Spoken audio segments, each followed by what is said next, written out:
The rescue worker's body camera was recovered 6 days after the Ashmoor earthquake. The footage was heavily damaged. Most of it could not be restored. Only the final 30 seconds survived. The recording shows a rescue team moving through a tunnel that appeared after the earthquake split the mountain open. Then something strange happens. The camera wearer stops. His flashlight points into the darkness ahead. For several seconds, nothing is visible. Then a massive shape becomes visible deep inside the tunnel. Standing perfectly still, the rescue worker whispers, "There are supposed to be 12 of us." A pause. Then he says, "Why am I the only one left?" A voice answers from the darkness, "You're not." The recording ends there. The rescue worker was never seen again. Neither were the other 11. To understand what happened to those 12 rescue workers, investigators first had to understand Ashmoor. The town sat deep within a mountain range known for frequent seismic activity. Small earthquakes were common. Residents were used to them. A shaking window, a rattling floor, a few cracks in the road. For generations, people believed earthquakes were the greatest danger the mountains could offer. They were wrong. On September 14th, at exactly 3:17 in the afternoon, Ashmoor experienced the most powerful earthquake in its recorded history. The ground shook violently, buildings collapsed, roads split apart, power lines crashed into the streets. Entire sections of the mountainside broke away. When the shaking finally stopped, a thick cloud of dust covered the valley. Emergency crews immediately began searching for survivors. As helicopters surveyed the damage from above, they discovered something unexpected. A massive fissure had opened along the northern face of Ashmoor Mountain. The opening stretched hundreds of feet across. Residents living nearby insisted it had never been there before. Most assumed it was simply another consequence of the earthquake. Then the reports started arriving. A hiker claimed he saw a figure standing motionless deep inside the fissure. Another resident reported seeing something move within the darkness before disappearing from sight. Others described a strange feeling whenever they looked toward the opening. Authorities dismissed the stories. The town had just suffered a major disaster. People were exhausted. Fear and confusion could explain almost anything. The area was sealed off and declared unsafe. For a short time, Ashmoor focused on rebuilding. Life slowly began returning to normal. Then, 3 days later, a volunteer rescue worker failed to return home. His truck was found parked near the mountain. His equipment remained inside. He was nowhere to be found. The following day, another person disappeared. Then another, and another. No bodies were discovered. No signs of a struggle were found. People weren't dying. They were vanishing. And every investigation seemed to lead back to the same place. The fissure opened by the earthquake. The one witnesses claimed contained something moving in the darkness. As the number of disappearances increased, concern quickly turned into panic. Search teams were organized to locate the missing residents. Some of those teams never returned. Then entire camps were found abandoned. Tents remained standing. Equipment was untouched. Personal belongings were scattered exactly where they had been left. It looked as though everyone had simply walked away. The same pattern began appearing throughout Ashmoor. Families vanished overnight. Meals were left unfinished on kitchen tables. Front doors remained wide open. Cars were found idling in driveways with no one inside. There were no signs of violence, no evidence of an attack. People simply disappeared. As investigators reviewed witness statements, they discovered something unsettling. Almost every victim had been seen heading toward the mountains shortly before vanishing. Some left in the middle of conversations. Others walked away from work. Several abandoned their vehicles and continued on foot. None of it made sense. Why were they all going to the same place? Then the witness reports became even stranger. Residents claimed they were hearing voices. Voices calling their names from the forest at night. Voices coming from empty trails. Voices echoing from deep beneath the mountain. One resident reported hearing a child crying underground. When rescuers searched the area, they found nothing. Another witness claimed she heard her husband calling for help near the northern ridge. She followed the voice for nearly half a mile. The only problem was that her husband had been dead for 6 years. She later told investigators the voice sounded exactly like him. The same tone, the same words, the same desperation. It led her directly toward the fissure before suddenly stopping. Then came the footage that changed everything. A security camera overlooking a road near the mountain recorded something investigators could not explain. At 2:13 in the morning, a missing resident appeared on screen. He was walking toward the mountain, alone, calm, almost as if he were sleepwalking. But he wasn't alone. Several feet behind him, another figure was following. The camera captured the resident clearly. The second figure did not appear human, and for a single frame it seemed to be looking directly into the camera. Investigators initially believed the figure captured on the security camera was another missing resident. A closer examination proved otherwise. The footage showed a massive shape standing motionless within the fog near the mountain road. It wasn't walking. It wasn't hiding. It was simply watching. Watching the road. Watching nearby homes. Watching the people moving below. Attempts to enhance the footage revealed almost nothing. The figure appeared distorted, as though the camera itself struggled to record it. As sightings increased, residents gave it a name. The Hollow One. Nobody knew where the name originated. Within days, everyone was using it. Fear spread quickly through Ashmoor. Experienced hunters entered the mountains hoping to track the figure. Most returned empty-handed. Some never returned at all. State authorities soon became involved. Soldiers were deployed. Checkpoints were established. Armed patrols monitored the roads leading toward the fissure. For a brief period, residents believed the situation was finally under control. Then a military operation entered the mountain. Body camera footage later recovered from the mission created even more questions. According to official records, 20 soldiers entered one of the newly discovered tunnels beneath Ashmoor. The recording showed all 20 entering. Minutes later, only 6 remained. There was no attack, no struggle, no panic. The missing soldiers simply weren't there anymore. The footage offered no explanation. Investigators replayed it countless times.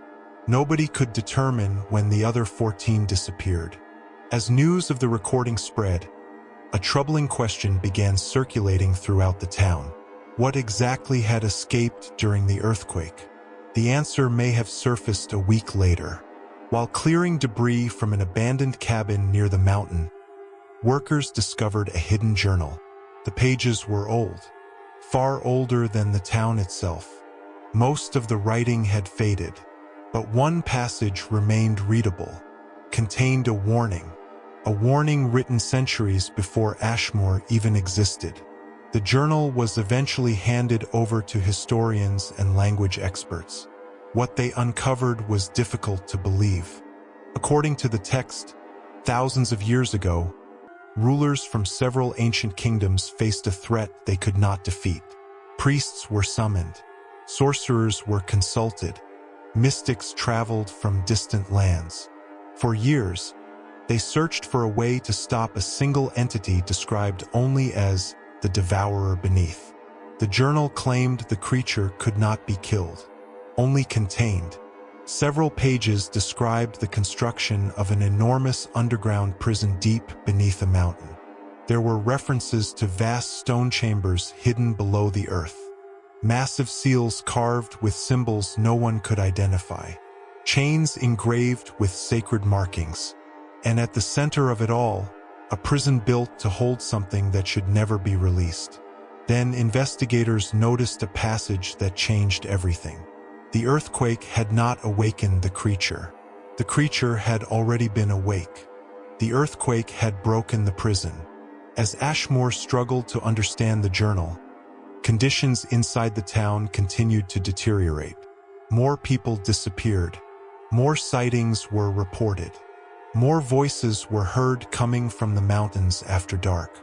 Some residents claimed they saw deceased family members standing outside their homes. Others reported hearing whispers in empty rooms. Several people lost hours of time with no memory of where they had been. One man was discovered nearly 5 miles from town staring at the mountain. When asked how he got there, he couldn't remember leaving his house. The Hollow One was growing stronger, and whatever had once kept it trapped beneath Ashmoor was no longer holding. Then, hundreds of miles away, a letter arrived at a small church. The priest who opened it read only a few lines before his expression changed. He had seen these descriptions before, and he immediately understood what had escaped from beneath the mountain. The priest's name was Father Gabriel. By the time the letter reached him, he was already an old man. For decades, he had dedicated his life to studying ancient manuscripts, forgotten languages, and religious records most people didn't even know existed. Those who knew him described him as quiet, patient, and deeply respected. What made the letter unusual was not the reports of disappearances.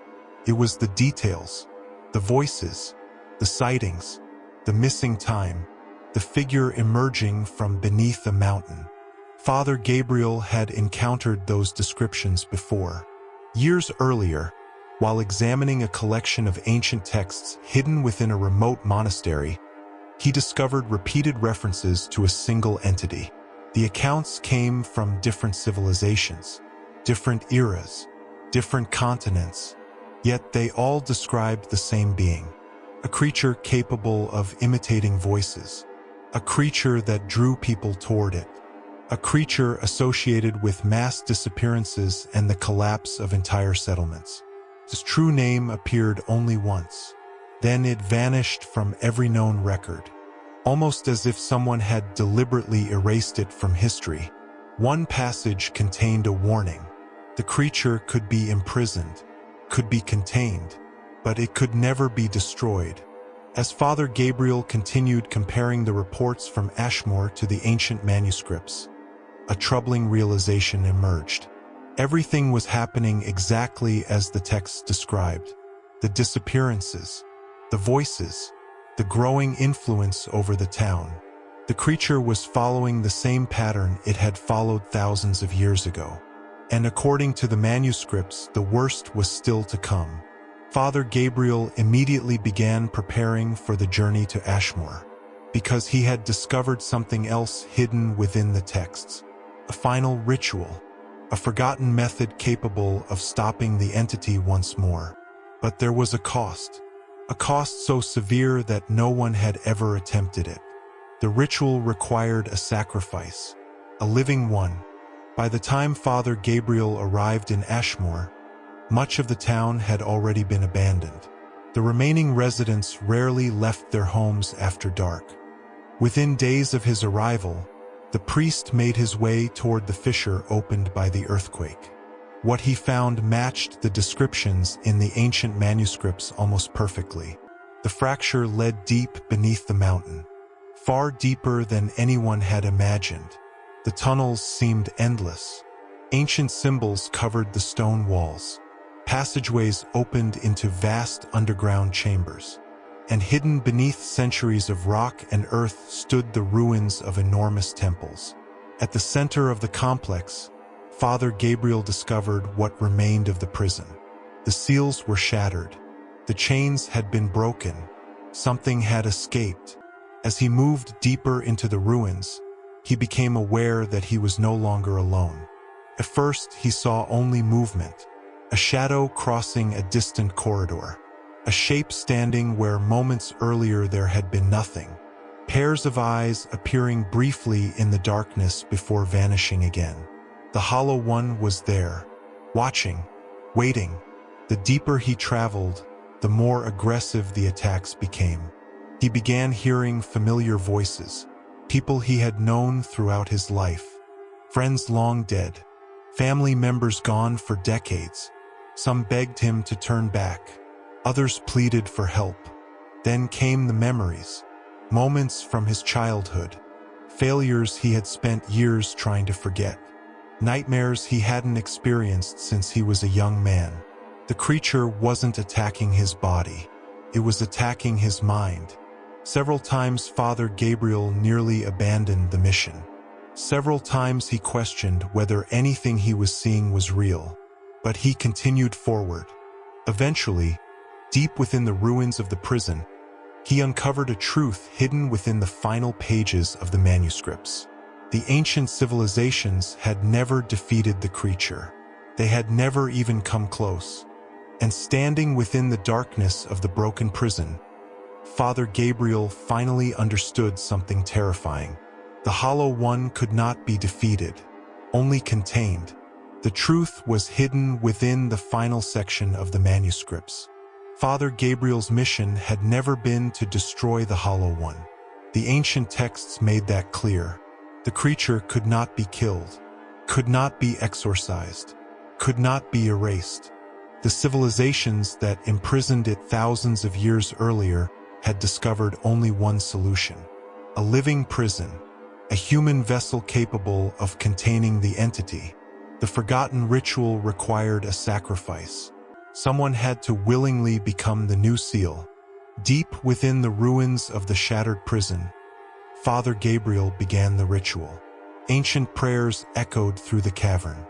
The symbols carved into the stone walls began to glow. Almost immediately, the mountain responded. The ground shook violently. Cracks spread across the temple floor. Massive sections of the cavern collapsed into darkness. The Hollow One finally revealed itself, not as a single form, but as countless shifting shapes moving within an enormous mass of shadow. Faces appeared and vanished. Eyes opened where no eyes should exist. Voices filled the chamber from every direction at once.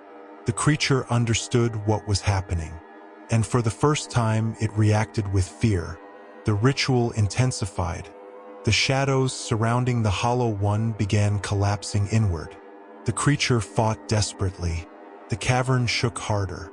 Stone pillars shattered. Entire sections of reality seemed to twist and distort around them. Then it happened. The shadow began unraveling. Its massive form broke apart into streams of black smoke. Slowly at first, then all at once, the darkness was dragged toward Father Gabriel, pulled into him, absorbed. The screams echoed through the cavern before suddenly stopping. Then came silence. The Hollow One was gone. Father Gabriel had succeeded, but as the dust settled around the ruins, the priest could already feel something moving inside him. The battle was over, and yet it had only just begun. According to the surviving manuscripts, the ritual was never meant to end with the creature's imprisonment. There was one final step. The vessel had to be taken somewhere the entity could never escape. Witnesses near the mountain later reported seeing a lone figure descending deeper into the ruins shortly after the earthquake began. Most believe that figure was Father Gabriel. Far beneath the shattered prison lay an abyss older than the temple itself, a place mentioned only briefly in the ancient texts, the final resting place of the original seal. Carrying the Hollow One within him, Father Gabriel walked into the darkness. He was never seen again. Moments later, a blinding light erupted from deep beneath Ashmoor. The mountain shook violently. Residents described it as the strongest earthquake they had ever experienced. The northern face of the mountain split apart. For several seconds, the entire valley trembled. Then everything stopped. When the dust settled, the fissure was gone. The entrance had sealed itself. Whatever remained beneath the mountain had been buried once more. Neither Father Gabriel nor the Hollow One were ever found. In the months that followed, the disappearances ended. The voices stopped. No new sightings were reported. Slowly, Ashmoor began to recover. Years passed. Families rebuilt their lives. New residents moved into town. The events surrounding the earthquake faded into local folklore. For many people, it became little more than an unusual story from the town's past. But some residents still avoid the mountain after dark, especially on nights when the wind suddenly falls silent. Because there are reports that continue to this day. Hikers, hunters, campers, people who claim they heard voices rising from somewhere deep beneath the earth. Not one voice, two. One filled with anger, the other calm, determined, refusing to yield, as though a struggle is still taking place far below the mountain. Some say Father Gabriel saved Ashmoor that night. Others believe the battle never ended, and somewhere beneath the mountain, the earth is still listening.